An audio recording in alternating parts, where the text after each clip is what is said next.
तो आइए daily current affairs की सीरीज को आगे बढ़ाते हैं और आज के इस वीडियो में देखिए हम 17 जुलाई 2023 के सभी करंट अफेयर्स को एक एक करके यहाँ पर डिस्कस कर लेते हैं।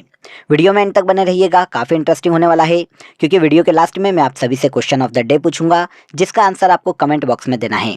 आइए शुरू करते हैं और सबसे पहला क्वेश्चन देखते हैं। हाल ही में केंद्रीय मंत्रिमंडल ने किस विधेयक में बदलाव को मंजूरी दी है? तो केंद्रीय मंत्रिमंडल ने देखिए हाल ही में जन विश्वास विधेयक में बदलाव को मंजूरी दी है। आंसर सी हो जाएगा। जन विश्वास विधेयक के कुछ प्रावधानों को यहाँ पर संशोधित किया जाएगा जिसमें बदलाव को हाल ही में केंद्रीय मंत्रिमंडल के द्वारा मंजूरी प्रदान की गई है।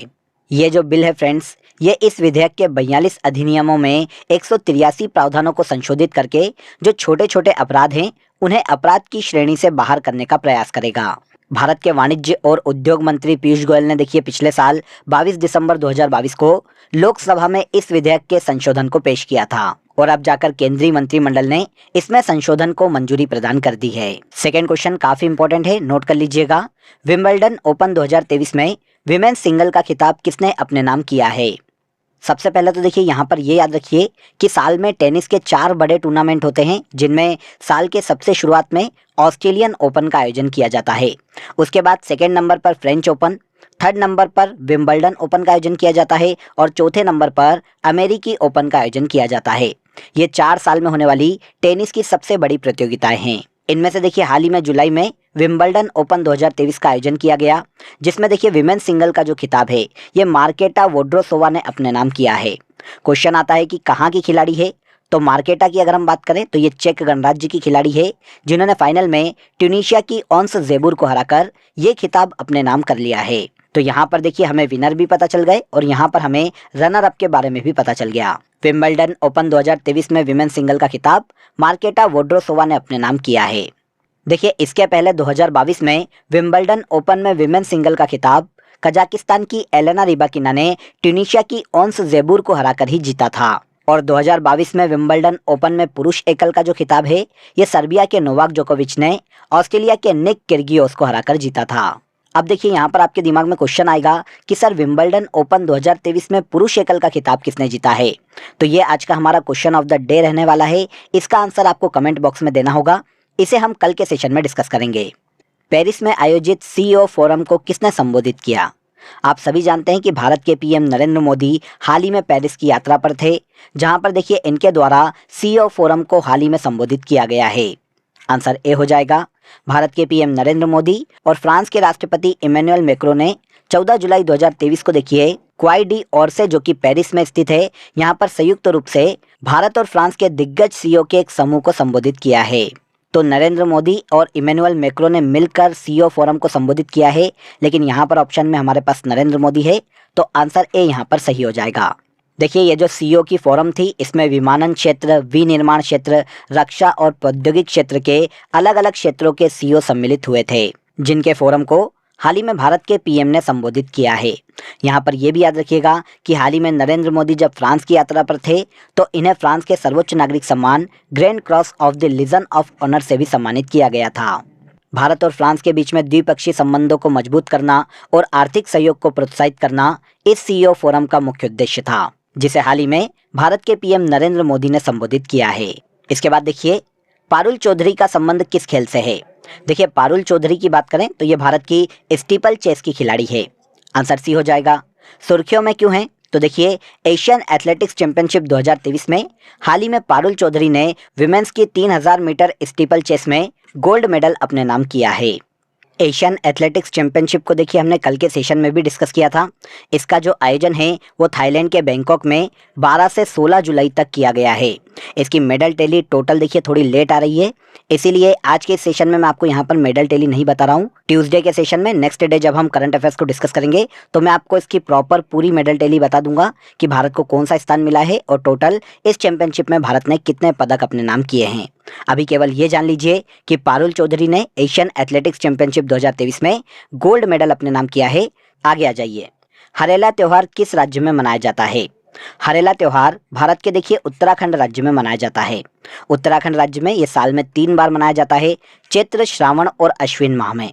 नॉर्मली देखिए मुख्य रूप से ये जो त्योहार है ये भगवान शिव की पूजा और उनके प्रति कृतज्ञता को दर्शाता है।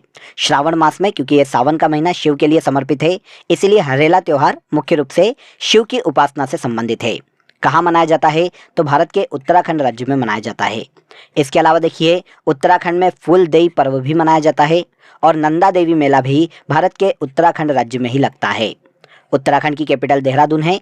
पुष्कर सिंह धामी वर्तमान में यहाँ के चीफ मिनिस्टर के पद पर हैं और गुरमीत सिंह वर्तमान में उत्तराखंड के राज्यपाल के पद पर हैं। हरेला त्योहार उत्तराखंड में मनाया जाने वाला त्योहार है। निर्यात तैयारी सूचकांक 2022 किसके द्वारा जारी किया जाएगा? तो देखिए, एक्सपोर्ट रेडीनेस इंडेक्स 2022 की बात करें तो ये नीति आयोग के द्वारा जारी किया जाने वाला है।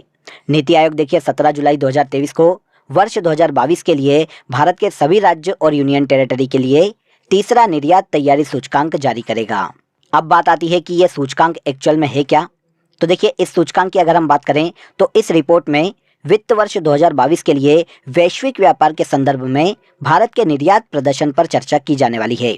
किस राज्य ने एक्सपोर्ट में कितना अच्छा प्रदर्शन किया है, कितना अच्छा योगदान दिया है, इस आधार पर इस रिपोर्ट को निकाला जाने वाला है।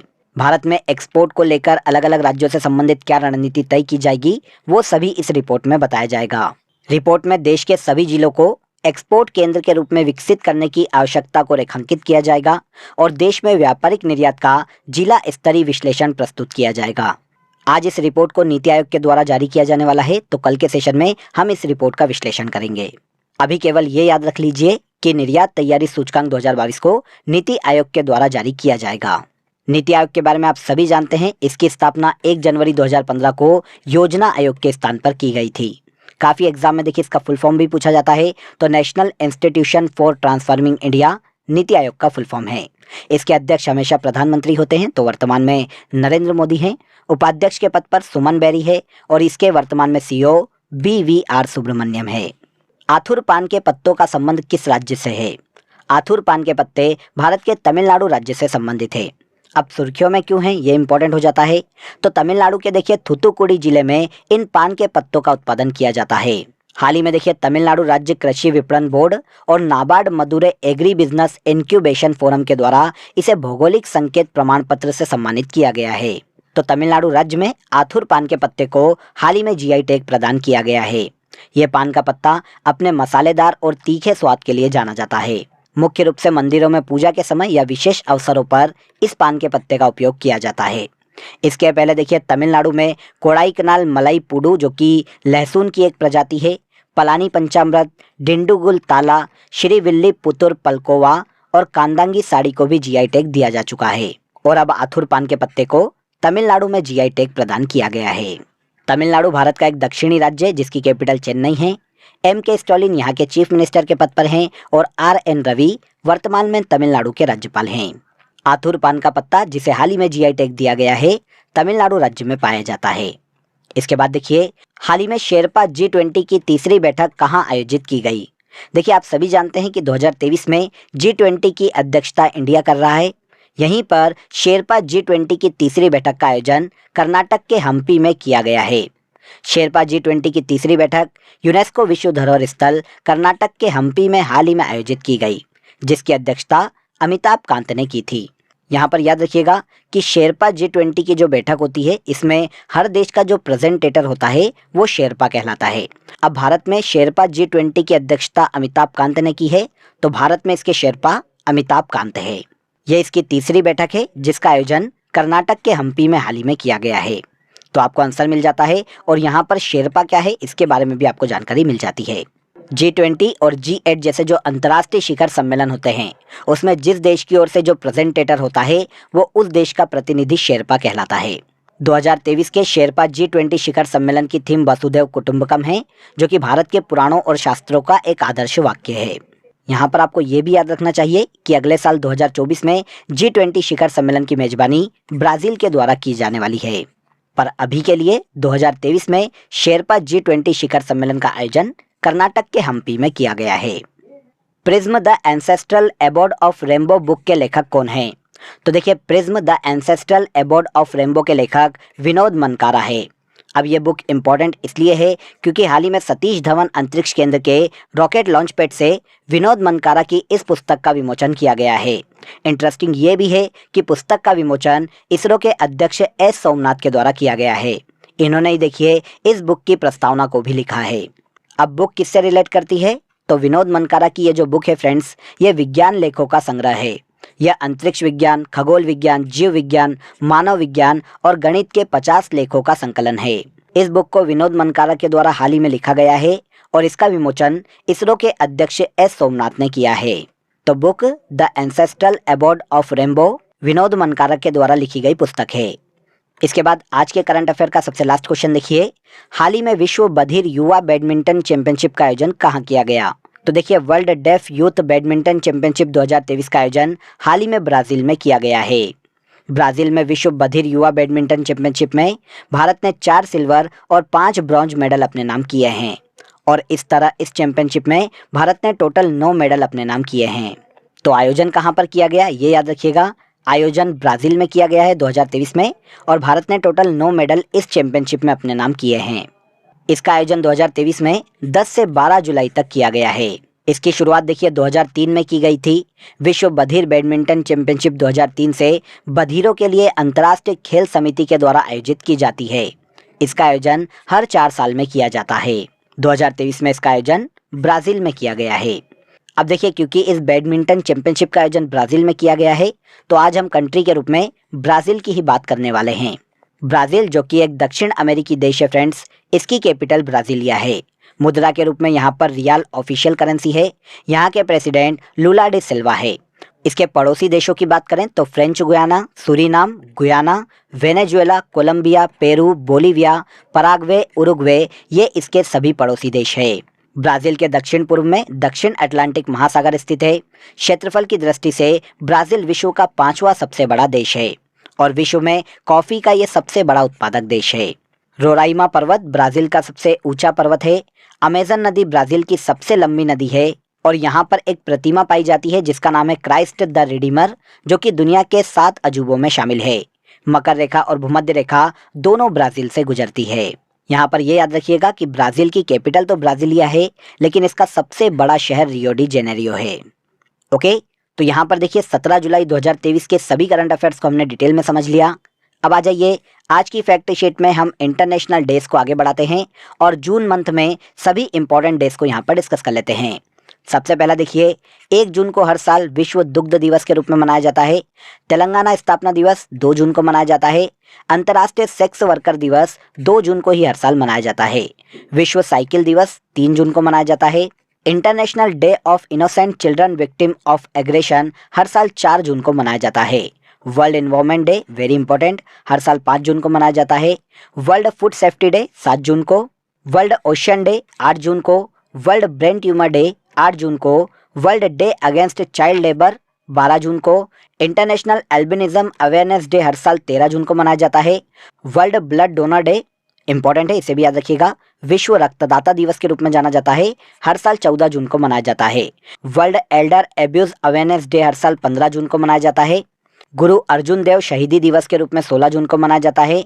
मरुस्थलीकरण और सूखे से निपटने के लिए विश्व दिवस हर साल 17 जून को मनाया जाता है।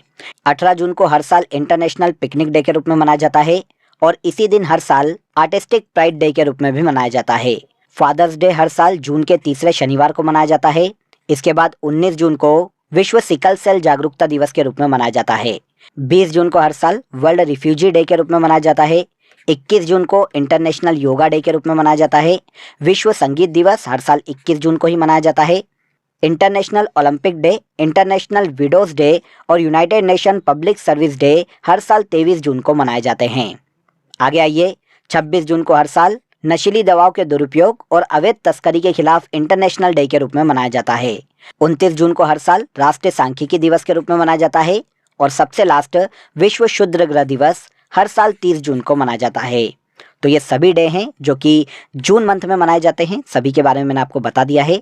एक बार पॉज करके इन्हें पढ़ लीजिएगा, काफ़ी इंपॉर्टेंट है और हर एग्जाम में पूछे जाते हैं। अब जैसा कि मैंने आपको बताया था, आज का हमारा क्वेश्चन ऑफ द डे है विंबलडन ओपन 2023 में पुरुष एकल का खिताब किसने जीता है। कमेंट में इसका आंसर जरूर दीजिएगा, काफ़ी इंपॉर्टेंट है। तो आज के इस वीडियो में बस इतना ही। अगर वीडियो अच्छा लगा हो तो वीडियो को लाइक और शेयर कर दीजिए, चैनल को सब्सक्राइब कर लीजिए। कल फिर मुलाकात करेंगे नेक्स्ट डे के करंट अफेयर में। तब तक अपना ख्याल रखिए। जय हिंद, जय भारत।